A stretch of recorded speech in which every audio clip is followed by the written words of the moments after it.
अम्मी तो मैं देच के ट्राई करता, अम्मी जब आएगी तो कहेगी फंस गया देच की। हाँ अभी करता हूँ, आजा आजा आ, अभी उतार लेता हूँ, अम्मी आ गई, आ ना जाए।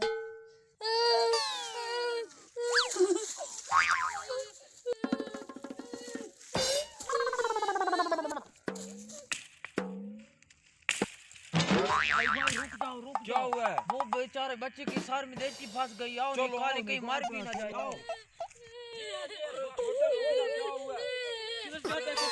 हम निकालेंगे तेरी देचकी, हम। रुक जा, कर भाग रहे हैं।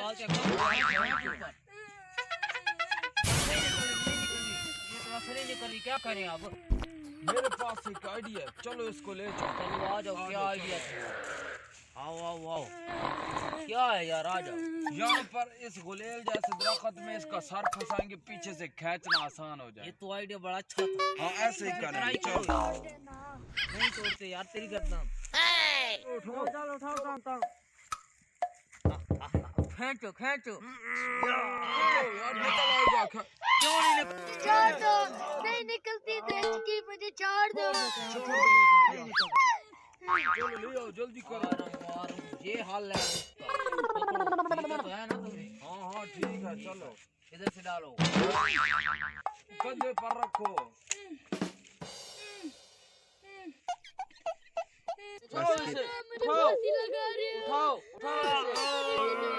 लगाओ। छोड़ दो, ये नहीं निकल रही इसकी, छोड़ दो। ऐसे मुझे लगता है हकीम को बुलाना पड़ेगा। ठीक है, बुलाते, मैं फोन करूँ। हाँ, फोन किधर कर, इसे उधर ही ले चलते हैं। चलो हकीम साहब, इसके सर में देचकी फंस गई है, आप निकाल दें, जल्दी करें मेहरबानी। हकीम साहब जल्दी करें, बंदा मर जाएगा। रुको देचकी निकालें। अरे भाई, इसका कोई हल नहीं है, सिवाय एक ही हल है, इस ब्लेड के साथ इसका सर कलम होना होगा। मैं खुद ही निकाल लूंगा। ये क्या मेरे सर में फंस गई? हकीम साहब, हमें तो अब देचकी सलामत चाहिए। मैं अभी आरी ले आता हूँ। भागो। पकड़ो।